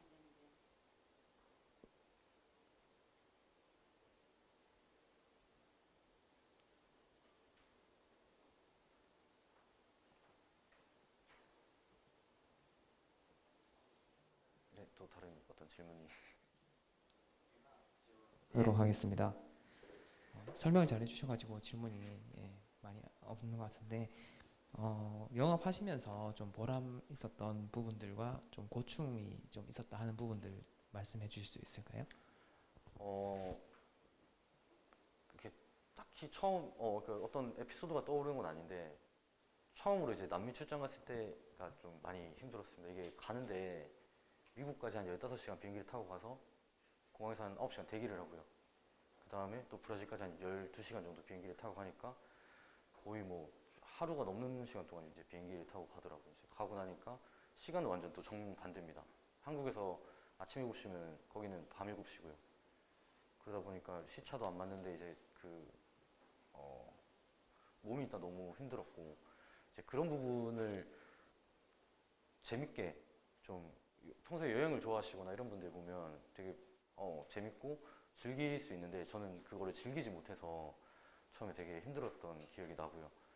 그리고 이제 가보면 사실 남미가 여러분도 아시다시피 굉장히 도전적인 어떤 국가지 않습니까? 그러니까 뭐 국내에서도 여행을 할 때 유럽이나 미국 가시는 분도 있지만 굉장히 좀 이렇게 성취감을 느끼고 하고 싶은 분들이 이제 남미로 힘들게 배낭 메고 떠나시는데 저는 이제 또 가면은 주말에도 막 그렇게 여행 다니고 이런 것도 별로 안 좋아한다고 말씀드렸듯이 그냥 호텔에만 있었습니다. 그러다 보면 이제 한국인들 지나가던 이제 대학생들 와가지고 아니 왜 여기까지 와서 방에만 있냐 이렇게 물어보시는데 질문이 약간 뭐 샜지만 제가 힘들었던 부분은 좀 여행이 많이 이제 익숙하지 않다 보니까 가서 이제 그 남들은 뭐 남미 가고 저기 뭐 이태리 가고 그러면 너무 좋겠다 하는데 저는 그게 좋은 것보다는 조금 이제 힘들게 다가왔던 부분이 있었고 지금은 근데 또 너무 이제 좀 즐길 수 있게 돼서 근데 또 코로나 때문에 못 가고 있고요. 네, 그렇습니다.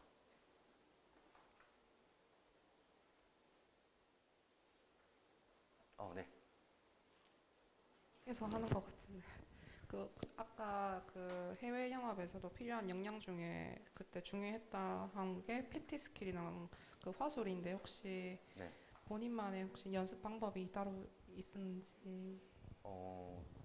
제가 뭐 이렇게 오늘도 사실 온다고 했을 때 혼자 그 어제 회의실에서 그냥 영상을 한번 틀어놓고 연습을 한번 해봤거든요. 그래서 항상 저는 이제 어디 가서 뭐 하거나 그리고 전시회에 참가하게 되면 전시회에서 보통 영업사원들이 어떤 저희 제품에 대해서 그 세미나실에서 발표하는 자리가 있습니다. 그래서 그런 거 할 때 항상 좀 연습을 많이 해보는 편이고 이게 동영상을 틀어놓고 그리고 그 파워포인트 보시면 그 슬라이드 노트 쓰는 란이 있습니다. 그래서 노트에 최대한 좀 이제 키워드 중심으로 그 제가 하고자 하는 페이지에 대본을 좀 짜는 편인 것 같습니다. 그래서 완전히 막 A부터 Z까지 짜는 게 아니고 이야기하다가 중간에 이제 말 한마디만 떠오르면 이게 말이 안 끊기고 이어질 것 같은데 말 한마디가 안 떠오를 때가 진짜 많거든요. 그래서 몇 번, 한 3번, 4번 하다 보면은 안 떠오르는 그런 단어나 문장은 좀 적어놓고 슬라이드 노트에 좀 보면서 그렇게 하면은 좀 PT 할 때 좀 도움이 많이 되는 것 같고요. 그리고 이제 슬라이드 만드는 거는 이건 좀 제가 봤을 때 타고나는 것 같아요. 그러니까 소위 말하는 이제 금손이신 분들이 있어서 되게 잘 만드시는 분들이 있는데 저는 좀 잘 못 만드는 편이라서 방금 보신 것도 PT가 되게 깔끔하고 이쁘다가 갑자기 이게 퀄리티가 확 낮아진 거 다들 보셨잖아요. 이제 그거는 앞에 이제 저희 홍보팀에서 좀 PT를 만들어 주거든요. 제가 출장 간다고 했을 때 홍보팀에서 좀 PT를 다듬어 주는데 그래서 저는 좀 좀 PT를 만드는 방법에 대해서는 사실 말씀드리기가 좀 힘들 것 같습니다. 잘 못 만들어서. 네.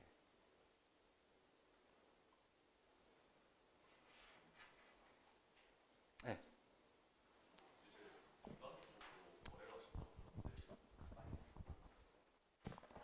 혹시 거래를 하게 된다면 이제 메일이나 전화를 통해 소통을 하실 것 같은데 네.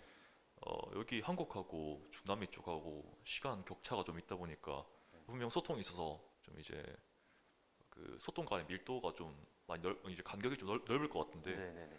이제 그러면 야근을 불가피하게 해야 할 경우가 좀 많을 것 같다고 느껴지기도 하는데 혹시 그런 게 어떻게 되는지. 그래서 그 부분도 개인적인 성향에 따라서 많이 다른 것 같고요. 그러니까 저 같은 경우는 사실 퇴근하고 나서 일하는 게 뭐 많이 그렇게 시간이 길지 않다고 하면 퇴근하고 나서 조금씩 그렇게 일을 하는 게 이제 출근해서 좀 더 편하게 일을 할 수 있다고 생각을 해서 퇴근하고 뭐 밤 9시든 10시든 뭐 전화도 하고 화상회의도 하고 다 하는 편인데 그런 부분에 있어서 이제 집에 가서 나는 이제 좀 워라밸이 중요하다 해서 고객사한테 잘 이야기를 해서 당연히 근데 그쪽에서도 그런 시차에 대한 이해가 없진 않거든요. 뭐 미국이든 유럽이든 남미든 당연히 한국에서는 지금 몇 시일 거고 우리는 몇 시다 이런 인지가 있기 때문에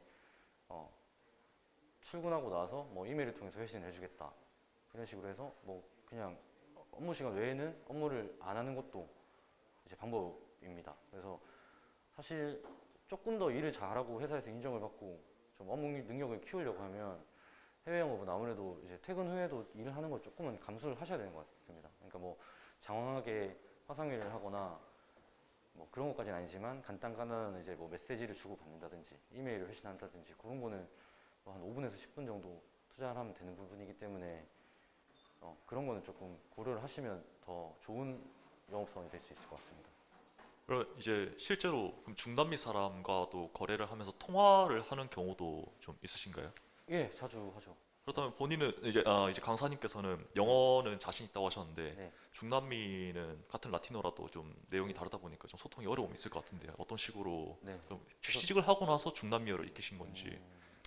예, 저도 이제 입사를 하니까 중남미를 하라고 해서 제가 중남미를 하고 있는데 라틴어, 그러니까 스페인어는 제가 아예 할 줄 모르고요. 그래서 공부를 조금 해보려고 하다가 영어 공부를 좀 더 하는 게 장기적으로 도움이 더 되겠다 싶어서 영어를 하고 지금 스페인어는 공부를 따로 안 하고 있는데 어쨌든 이게 조선업이다 보니까 대부분 선박 관련된 사람들은 이게 해외 출장도 잦고 그래서 거래처에서도 영어를 다 쓸 수 있기 때문에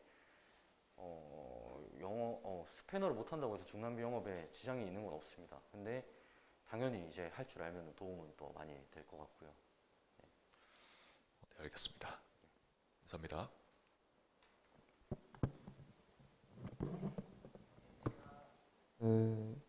들어왔던 질문 중에 네. 조금 있는 게 나이가 혹시 좀 중요한 요소가 좀 될 수 있을지 네. 궁금하신 분들이 좀 있는 것 같습니다. 그것도 제가 좀 말씀드리기 조심스러운데 저희 팀 같은 경우도 이제 신입사원 채용을 할 때 지금 있는 막내보다는 어린 친구를 뽑자. 그게 이제 좀 암묵적으로. 왜냐면 이제 팀에 막내가 있고 새로운 사람이 이제 신입으로 들어오는데 이제 나이가 이제 한국 사회에서는 또 무시 못하는 그런 부분이기 때문에 신입사원이다 나이가 많으면 좀 애매한 부분이 많이 생길 수 있어서 지금 막내보다는 좀 어린 사람을 뽑자. 네, 그거였고 근데 저희 막내가 그렇게 나이가 어린 건 아니라서 네, 한 저희도 32살까지는 이제 신입사원으로 괜찮겠다 하고 봤던 것 같습니다. 이번에 채용할 때. 근데 이거는 회사마다 다르고 채용자마다 정말 다른 분야인 것 같습니다.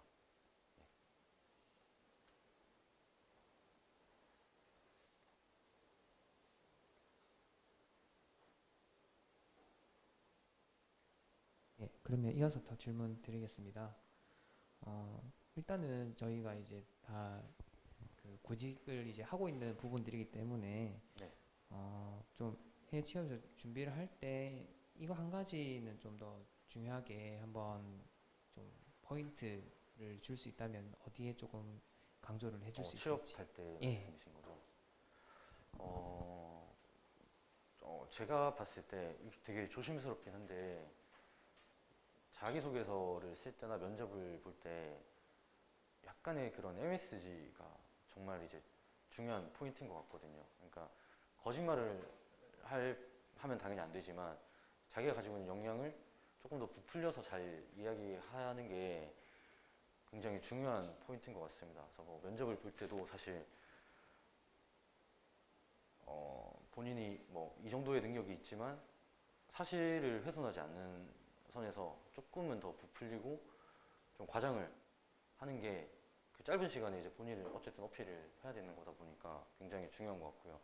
그리고 면접 질문을 받았을 때 어떤 정치적인 이야기가 나올 수도 있고 그 다음에 뭐 윤리적인 문제에 대해서 뭐 소위들 말하면 압박 면접이라고 하죠. 이제 뭐 이지선다에서 뭐 하나를 골라라 해가지고 하나를 골랐는데 이랬을 땐 이런 문제가 있지 않냐 뭐 이런 질문들이 나오는 경우가 굉장히 많았고 저희 팀장님도 뭐 그런 질문들을 많이 하시는데 이것도 정답은 없지만 제가 봤을 때는 어떤 답을 고르든 상관없는 것 같아요. 근데 논리 있게 자기의 주장을 펼칠 수 있는 정답을 고르시면 될 것 같고 면접 볼 때 대부분 질문하면 바로 이제 대답을 하려고 굉장히 이제 막 서둘러서 이야기하는데 생각이 정리 안 된 경우가 많더라고요. 근데 최근에 이제 면접 보신 분 중에 한 분이 굉장히 좀 인상 깊었던 게 면접을 보시는데 30초 정도만 생각을 정리할 시간을 주셨으면 좋겠습니다 하고 30초 정도 이제 생각을 하시고 차분하게 되게 이야기를 하시더라고요. 그래서 그렇게 시간을 달라고 이야기하는 게 전혀 무리한 게 아니고 오히려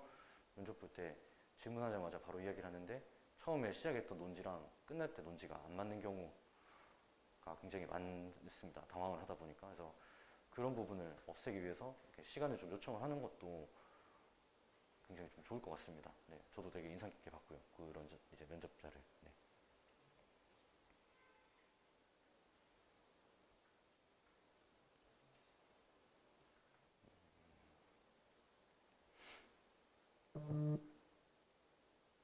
네.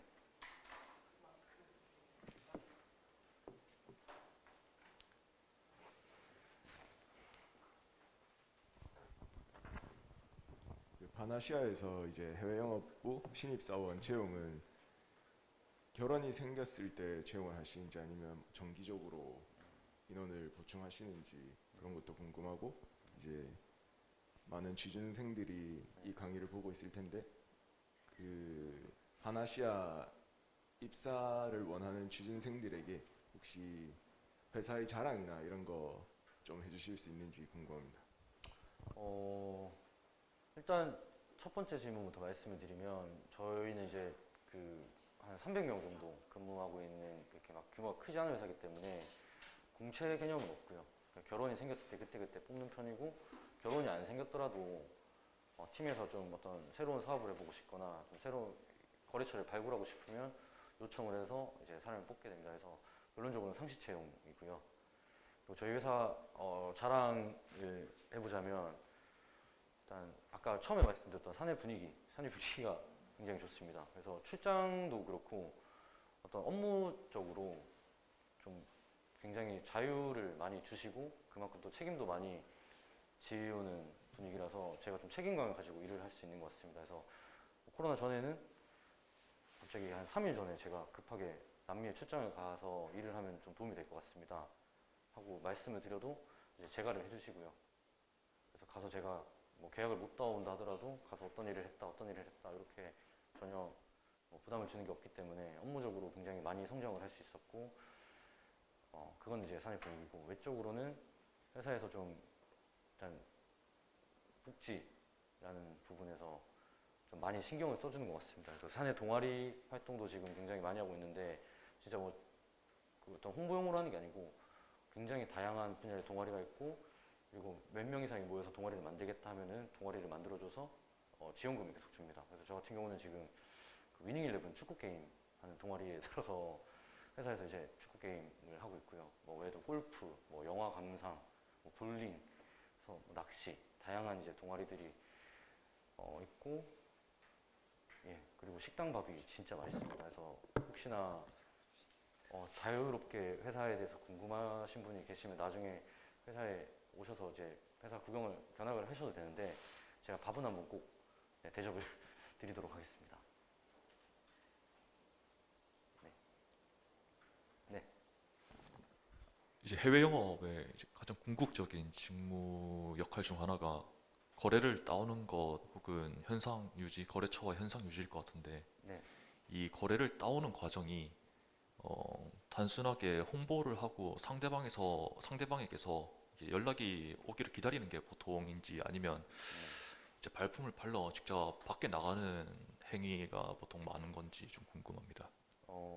지금 사실 저희 회사 소개도 보셨지만 저희 회사가 그래도 관련 업계에서는 뭐 세계적으로 좀 인지도가 있는 편입니다. 그래서 저 제품들이 또 뭐 달아도 그만 안 달아도 그만 이런 시스템이 아니라 환경 규제를 만족시키기 위해서 무조건 일정 기간 내는 달아야 되기 때문에, 사실 최근에는 저희가 뭐 영업을 하는 것도 있지만 고객이 먼저 저희한테 찾아오는 경우도 좀 많습니다. 근데 앞전에 이제 룰이 발효되기 전에는 저희가 좀 그런 방문 영업을 정말 많이 했던 것 같아요. 그러니까 남미 출장을 가서라도 어떤 선주가 있다. 그래서 뭐 구글링을 하든 아니면 저런 선박 리서치 업체를 찾아서 남미에 있는 선주사 리스트를 다 솔팅을 한 다음에 그냥 진짜 안내 데스크에 전화를 다 했습니다. 전화를 해서 한국에는 파나시아라는 회사인데 혹시 이런 공무 감독들이랑 미팅을 할 수 있냐 해서 미팅을 잡고 그렇게 이제 간 경우가 있었고요. 그래서 말씀하신 대로 궁극적인 목표는 이제 거래처 발굴해서 계약을 따내는 건데, 계약을 따내는 과정 같은 경우는 처음에 저희가 견적서를 일단 먼저 제출을 하고요. 그 견적서를 제출하면서 이제 회사 홍보도 자연스럽게 합니다. 뭐 한번 찾아가서 만나서 우리 회사 제품 홍보를 하고 싶다 해서 홍보를 하고, 이 제품이 싸게는 한 5억에서 또 크게는 한 30억 정도 하거든요. 하나의 단품에. 그러다 보니까 이제 선주사들도 당연히 이거 괜찮으면 써볼까 이렇게는 안 되고요. 그러니까 다양한 경쟁사들 금액을 다 받아보고 장단점도 확인을 하고, 그래서 이제 최종 결정을 하게 됩니다. 그래서 저희가 뭐 아까 질문 중에 하나 있었는데, 그런 영업 노하우라고 한다면 경쟁사 대비해서 어떤 장점이 있고 어떤 단점이 있는지 그런 비교표를 만들어서 선주한테 좀 자연스럽게 설명을 해주는데, 그게 또 너무 저희 자랑을 한다고 막 우리께 최고고 얘들 건 안 좋습니다 이렇게 했으면은 결국 이제 그 탄로날 거짓말이잖아요. 왜냐면 경쟁사들한테도 다 금액을 받아보고 제품 설명을 받을 거기 때문에 좀 진짜 있는 그대로, 그러니까 내가 팔러 온 사람이 아니고 이 제품 선정한테 좀 도와주는 사람이다. 네, 그런 식으로 해서 뭐 비교도 해주고 그다음에 룰이 어떻다 이렇게 설명도 해주고 그러다 보면 좀 신뢰도 쌓이고 계약까지 가는 그런 단계인 것 같습니다. 그러면 이제 그 경쟁사들 사이에서 암암리에 이제 그 특정 구역마다 자기 구역 같은 게 있는지도 좀 궁금합니다. 이제 좀 이 구역을 침범하면은 좀 선을 넘었다 이 회사가 이런 좀 암암리의 규칙 같은 것도 있는지. 그런 건 절대 없고요. 절대 없는데 좀 그 부분이 있습니다. 그러니까 아까 저희 경쟁사로 소개해드렸던 회사들 중에 이게 제가 그 회사 상호로 말을 해도 될지 모르겠는데 그 핀란드에 있는 뭐 바르질라 그리고 스웨덴에 있는 알파라발 이런 회사들은 뭐 저희가 소개해드렸던 선박 평수 처리 장치나 스크러버 말고도 엄청 많은 이제 선용품들을 만듭니다. 뭐 엔진부터 해가지고 열교환기 뭐 다양한 제품들을 만들고 있기 때문에 전 세계 각국에 다 자기들 지사가 있습니다. 저희는 중국, 유럽, 일본 세 군데밖에 없는데 그래서 코로나 이제 시국이 되다 보니까 그런 이제 해외 네트워크의 저력이 확실히 좀 차이가 나더라고요. 그래서 저도 지금 중남미 영업하는데 애를 먹고 있는 게 경쟁사들은 가가지고 이제 영업을 할 수 있는데 저희는 이제 뭐 대면 영업이 좀 힘든 부분이 있어서 네, 그 부분이 있습니다. 제가 좀 질문에 요즘 좀 비껴난 것 같은데 어떤 뭐 담합이라든지 어떤 그런 구역을 나누는 그런 건 없지만 지역별로 강세를 보이는 그런 메이커들이 있습니다. 당연히 국내에서는 저희가 잘하고 있고 그런 저희가 에이전트가 없는 중남미나 아프리카 뭐 이런 데서는 저희가 좀 영업이 많이 힘든 부분이 있습니다.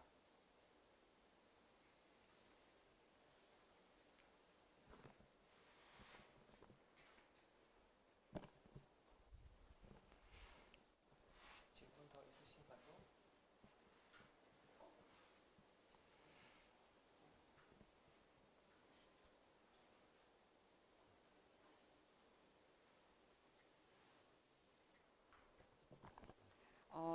첫 직장 잡으시기 전까지 취준을 좀 길게 하셨는지요?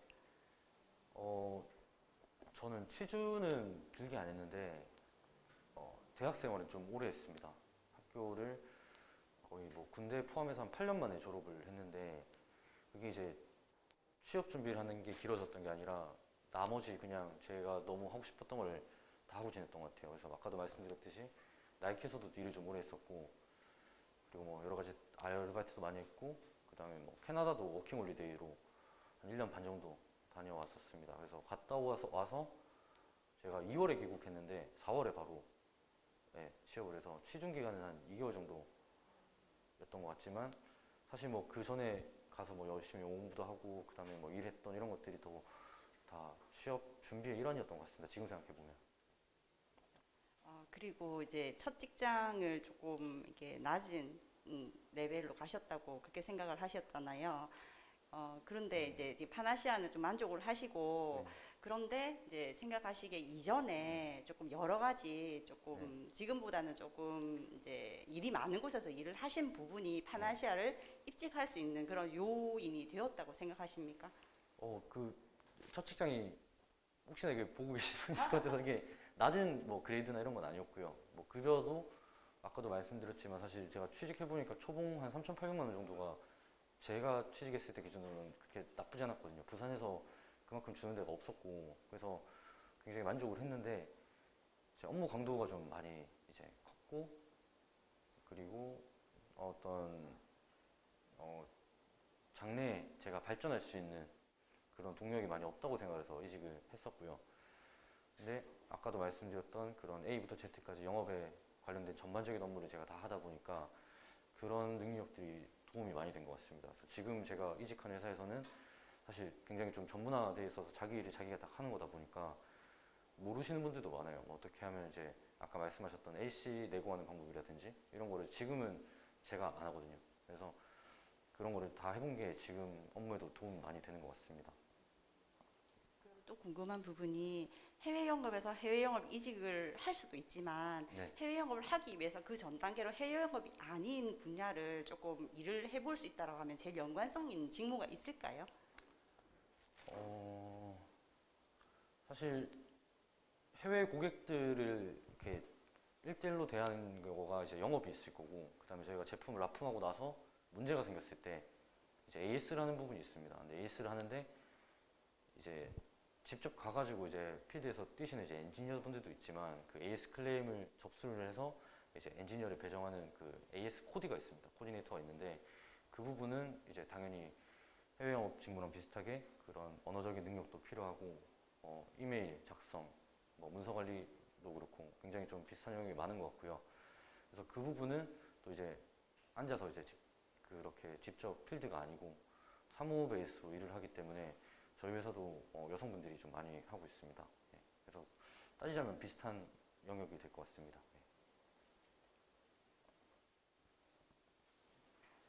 네. 시장 개척을 위해서 예를 들면 파나시아가 중남미에 지금 현재 중남미와 거래를 하고 있지만 인도네시아 시장을 개척하겠다 해서 네. 만약에 그런 전력 수립 같은 것을 할 때 우리 제품이 인도네시아 내에서 인지도가 있는지 뭐 수요가 있는지 이런 거는 어떻게 조사하시는지 궁금합니다. 아니면 그냥 마케팅 업체 같은데 이제 맡겨가지고 정보를 받아오고 그에 바탕으로 해서 이렇게 전력을 수립하시는지. 네, 일단 외부 업체를 쓰는 경우는 잘 없고 저희가 이 환경 규제에 관련된 제품이다 보니까 예를 드신 그 인도네시아에 있는 그런 고객들도 당연히 이 제품을 달아야 되고, 이 제품을 만약에 달아야 된다고 했을 때 그런 마켓 쉐어를 1위부터 몇 위까지 공부를 보통 하는 편입니다. 그래서 인지도가 사실 저희에 대한 인지도는 고객사에서 있는 경우가 대부분인데, 그렇다고 하더라도 새로운 마켓을 만약에 찾으려고 하면 저희는 이제 전시회에 참가해서 저희 회사 제품을 좀 대대적으로 홍보를 하고, 아니면 현재에는 좀 유능한 에이전트를 발굴하려고 노력을 하고 있습니다. 노력을 하고 있고, 그다음에 코트라가 지금 전 세계 웬만한 곳에는 다 지사가 있는데 코트라에서도 그런 기업들이 일일이 다 해외 네트워크를 찾기가 힘들기 때문에 그 현지 법인화한 어떤 그런 사업이 있습니다. 그래서 코트라에 의뢰를 하면은 좀 괜찮은 고객들을 발굴해 준다든지, 그게 1년에 얼마 이런 프로그램이 있습니다. 그래서 코트라를 활용하는 경우도 많고요. 네, 그래서 다양하게 신규 거래처 발굴을 하고 있고, 사업에 대한 시장성을 판단하는 여부는 다들 아시는 스왓 분석이라든지 STP, 포피믹스 이런 이제 그런 분석 모델을 통해서 1차적으로 하는 편이고, 그리고 저희가 신사업을 개발한다고 신시장을 개척한다고 해서 사실 그렇게 많은 비용이 드는 건 아닙니다. 그러니까 가서 영업을 하고 현지 에이전트를 발굴하고 전시회를 하고 이제 그 정도기 때문에 어떤 손익분기까지는 생각을 안 하고, 일단은 전 세계 모든 국가나 그 선주들이 저희 고객이라고 생각하고 지금 일을 하고 있습니다. 네.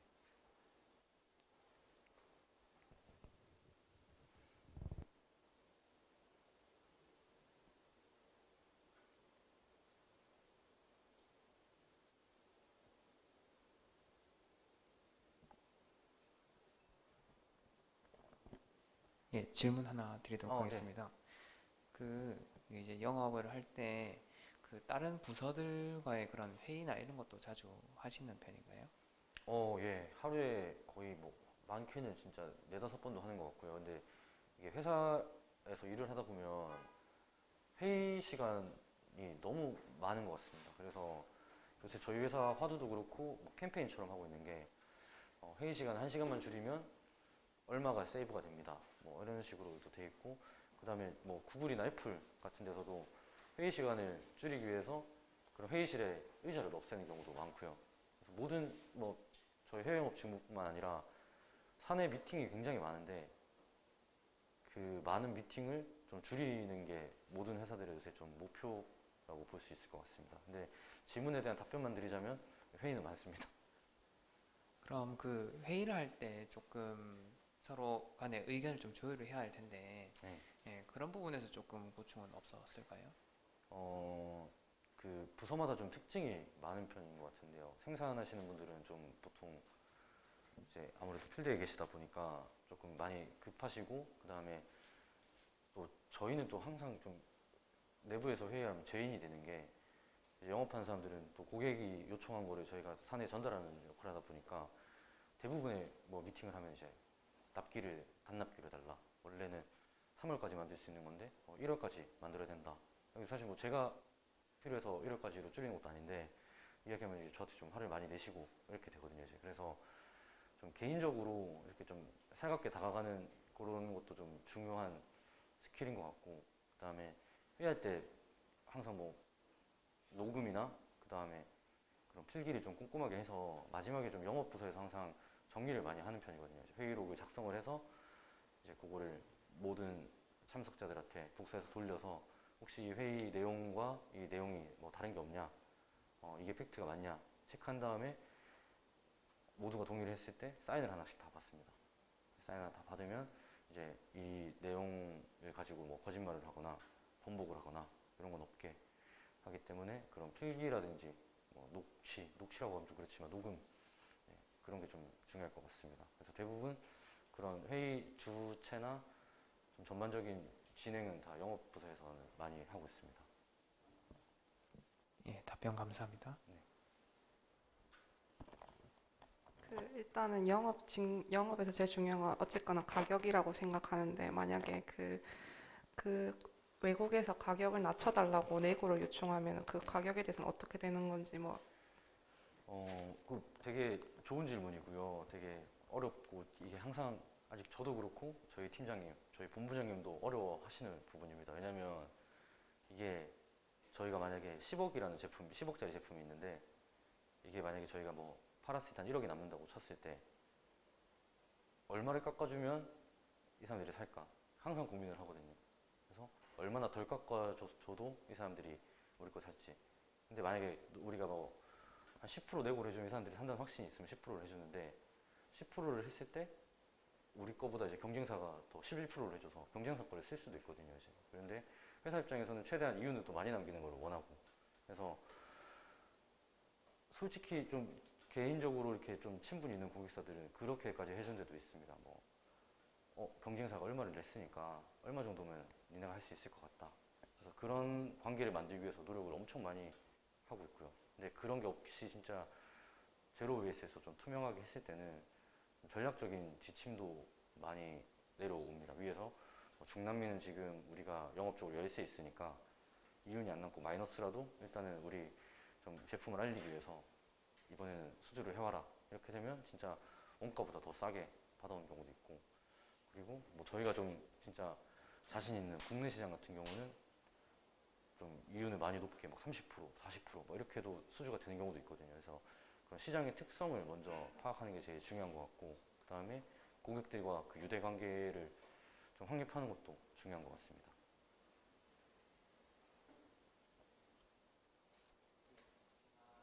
지원 하나 더 드리도록 하겠습니다. 그 영업이라 하면은 아까 말씀하셨던 대로 이제 금액적인 부분도 필요하지만은 그 목표를 정하지 않습니까? 네. 목표를 정할 때 이게 뭐 월 단위 이렇게가 아니라 연 단위로 이렇게 짜서 움직이시는 건지, 그리고 그렇게 했을 때 좀 실적에 대한 그런 압박이나 이런 부분들이 좀 많은지 좀 궁금합니다. 이거는 대부분의 회사들이 똑같을 건데 연 단위로 목표를 짜고 이제 그 목표를 지켰는지 안 지켰는지를 가지고 인사고과 반영을 하고, 제가 뭐 달성한 수치에 따라서 연봉이 오르고, 그게 이제 일반적인 절차인데 모든 회사들이 이제 달성할 수 없는 목표를 주더라고요, 항상. 그래서 목표를 짜라고 할 때 사실 저도 이제 뭐 올해 1월인데 11월에 어떤 일이 있을지 모르지 않습니까? 이제 근데 다만 이제 최대한 제가 근사치로 갈 수 있는 목표를 설정을 하고, 그래서 이 정도는 제가 올해 해보겠습니다 하면은 위에서 그러면 거기서 한 얼마 정도 더 해라. 그래서 더 해주셔가지고 제 목표가 최종으로 확정이 되게 됐는데, 그런 실적에 대한 압박은 사실 위에 상사 따라 다르겠지만 저희는 막 그렇게 많지는 않습니다. 많지는 않고 오히려 이제 개인적으로 이제 영업을 하시는 어떤 자동차 딜러라든지 카드, 뭐 보험 이런 분들은 이제 개인 실적에 따라서 연봉이나 인센티브가 정해지지만 저희는 그 개인 실적에 따라서 인센티브까지는 정해지지가 않고요. 회사가 잘 되면 그 회사 기준에 맞춰서 그냥 주게 됩니다. 그 상여금이나 이런 거를. 그렇기 때문에 뭐 실적에 대해서 사실 그렇게 압박은 없지만 개인적인 욕심 때문에 목표를 좀 달성하고 싶어하는 분들이 많습니다.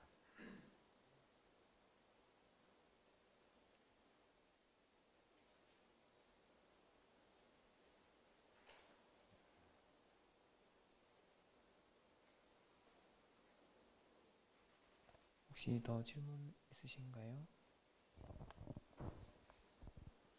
예, 한 분 있으셔서 마이크 드리겠습니다.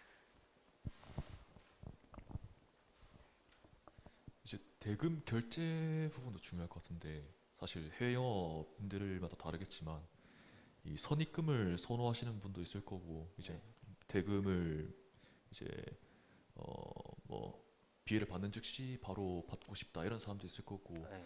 뭐 물건을 먼저 보내고 나중에 받아도 상관없겠다 이런 사람도 있는데 본인은 어떤 스타일이고 그리고 어떤 게 좀 더 옳은 선택인 건가? 왜냐면 고객 입장에서는 네. 돈을 늦게 주면 늦게 줄수록 오히려 더 기회가 되고 좋을 수 있으니까 네. 그러면 보통 고객을 위해서 후입금을 받으려고 하시는지 아니면 보통 무조건 선입금을 원하는지. 그건 이제 제가 어떤 선호사항이 있다고 해가지고 하시는 건 아니고 회사에서 이제 대금 결제 관련된 지침이 있습니다. 그래서 한 번에 100% 다 이제 받기엔 좀 많이 부담스러운 액수이기 때문에 보통 계약하고 나면 30% 정도 선수금으로 받고요.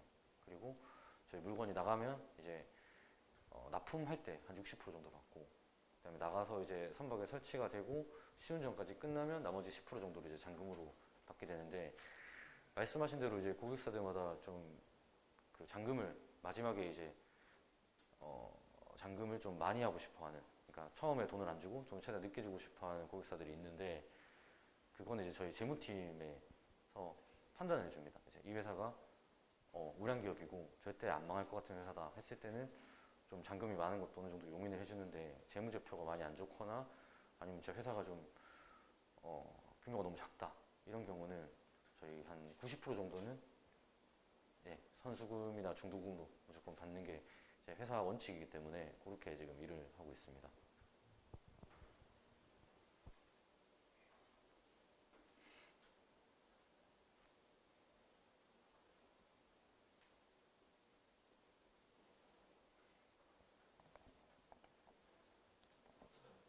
보통 계약금을 다 받아내는가요? 아니면은 좀 이제 돈을 못 받는 경우도 좀 있는가요?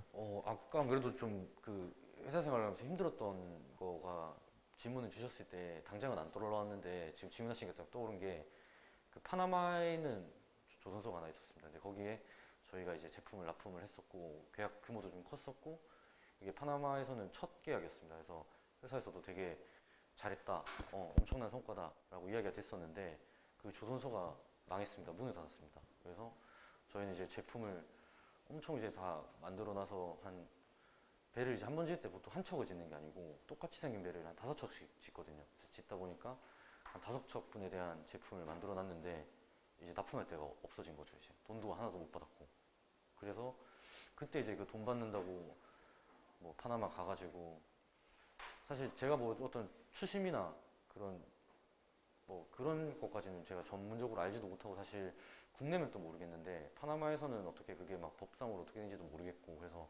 계약서상에 이제 관할 법원을 싱가포르로 저희가 만들었었거든요. 그래서 싱가포르 쪽에서 국제 재판을까지 했었어야 되는 상황이었는데 결론적으로는 그 저희 회사에서는 차라리 돈을 받는데 그런 재판을 하고 소송을 하는데 들어가는 비용보다 차라리 계약 그냥 파기하고 만들어진 제품을 다른데 그냥 납품하는 게 좋겠다 해서 그렇게 지금 문제를 해결했었는데 결론적으로는 돈을 못 받았고 그 과정까지 가기 위해서 엄청 좀 힘들었던 부분이 있습니다. 그래서 항상 근데 그 부분은 정말 좀 조심을 해야 되는 부분인 것 같고요.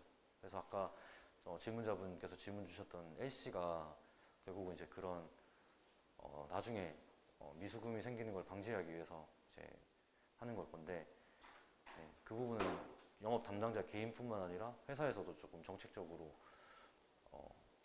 좀 보험을 들 수 있는 그런 제도가 좀 필요한 것 같습니다. 혹시 마지막 질문 이제 받으려고 하는 혹시 있으실까요? 질문은 예, 이제 궁금한 부분은 좀 해소가 된 것 같은데 지금 취준이 지금 많이 힘들지 않습니까? 네. 예, 조금 이제 힘이 되는 말이나 좀 도움되는 말 마지막으로 한번 부탁드리겠습니다. 예, 저도 사실 제가 취직할 때가 2014년이었는데 그때도 진짜 취직 힘들다는 이야기 엄청 많았었거든요. 근데 갈수록 진짜 정말 더 힘들어지는 것 같습니다. 힘들어지는 것 같고 이번에 저희도 아까 말씀드렸던 신입사원 채용을 하는데 이력서가 엄청 많이 들어왔더라고요. 들어오고 다들 이제 열심히 준비하신 것도 그 서류를 통해서 확인을 했었는데 생각보다 부산에 이렇게 오늘 저희 회사 제가 소개 열심히 드렸지만 사실 제가 오기 전에 저희 회사에 대해서 아셨던 분이 많이 없었을 거라고 저는 생각을 합니다. 근데 현직에 있는 저 같은 경우도 굉장히 만족을 하고 다니고 있고 급여라든지 아니면 업무적으로 사내 분위기 모두 만족을 하고 열심히 잘 다니고 있기 때문에 조금 더 그냥 아는 만큼 보이는 게 이제 취업 준비인 것 같고요. 그래서 기업에 대해서 많이 찾아보시고 그리고 본인이 할 수 있는 역량을 많이 개발을 하시는 거를 좀 저도 멀리서나마 응원을 하겠지만 대부분 제가 이력서를 봤을 때도 그렇고 오늘 오신 분들도 그렇고 이미 가지고 있는 능력이 되게 많을 것 같다고 생각을 하거든요. 근데 그 부분을 어떻게 표출할 수 있을지 그 부분을 좀 많이 고민을 하셔서 면접이나 자기소개서 준비도 좀 더 하시고 오늘 제가 말씀드렸던 내용들이 조금 도움이 됐었으면 좋겠습니다. 네, 감사합니다.